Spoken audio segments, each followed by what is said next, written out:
यतिखेर सम्माननीय प्रधानमन्त्रीज्यू सुशीला कार्कीज्यूलाई स्वागत गरिरहेका छौँ हामी। प्रधानमन्त्रीज्यू हाम्रो माझमा आइसक्नु भएको छ। हामी स्वागत गरिसकेका छौँ। यहाँलाई विशेष आभार उपस्थित भएका छौँ। यो समारोहमा आफ्नो श्री ज्ञानराम श्रेष्ठज्यूलाई हार्दिक अनुरोध गर्दछु। प्रतिष्ठानको आयोजना मध्यपुर थिमी नगरपालिकाको विभूति शङ्कर शाखाको प्रतिमामा माल्यार्पण समारोह आदरणीय डाक्टर राजेन्द्रमान श्रेष्ठज्यू, उपप्रमुख विजय कृष्ण श्रेष्ठज्यू, त्यसैगरी श्रेष्ठ आज सम्मानित हुनुहुने कास्ट र अमेरिकाको प्रतिनिधिको रूपमा पाल्नुभएका एउटा आज नेपाल सम्मतको नयाँ वर्ष 1146 नेपालमा यस्तो एउटा सम्मत जुन सम्मत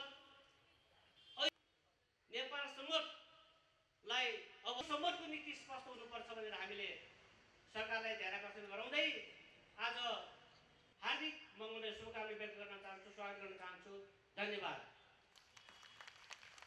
यहाँ ज्ञानराम श्रेष्ठ प्रतिष्ठानका अध्यक्ष स्वागतका शब्द सँगसँगै र सम्पूर्ण आदरणीय व्यक्तित्वहरूलाई भिड नगरिकन यस पश्चात सङ्गदर शाखाको प्रतिमामा श्रेष्ठ लगायत विशेष व्यक्तित्वहरूले प्रतिमामा माल्यार्पण सँगै मिठो धुनको साथमा साथ दिइराख्नु भएको छ तान अनि बाँसुरी थलाले।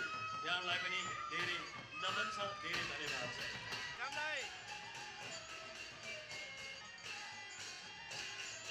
नगदे सांस्कृतिक पूजा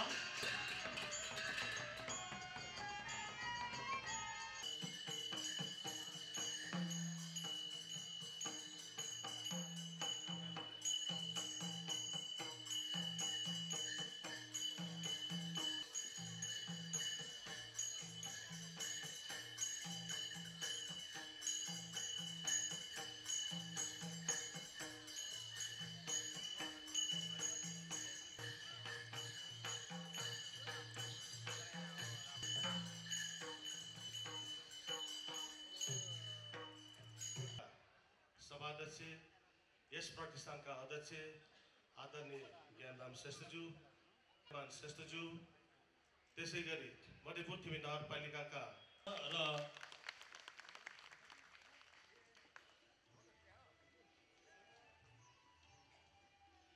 नगद सहित सम्मान हुँदैछ। यतिखेर 11,146 रुपैयाँ नगद पनि हामी हस्तान्तरण गरिरहेका छौँ प्रतिष्ठानको तर्फबाट। संस्कृतिविद, नेपाल सम्बन्ध र नेपाल भाषाका अन्वेषक श्री छत्रबहादुर काष्ठज्यूलाई सम्मान गरिरहेका छौँ। यतिखेर सम्माननीय प्रधानमन्त्रीज्यूद्वारा सम्मानित हुँदै हुनुहुन्छ आदरणीय छत्रबहादुर काष्ठज्यूलाई धेरै धेरै बधाई छ, दीर्घायुको कामना।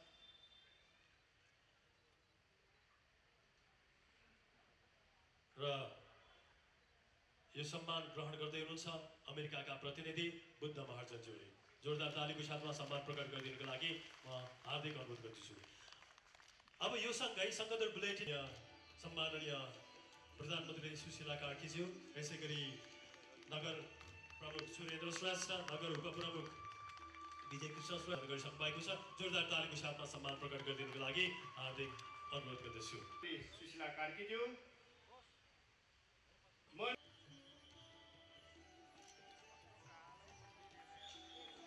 अनुरोध गर्न चाहन्छु मध्यपुर थिमी नगरपालिकाको तर्फबाट यो मागेको छु सम्माननीय प्रधानमन्त्रीज्यूलाई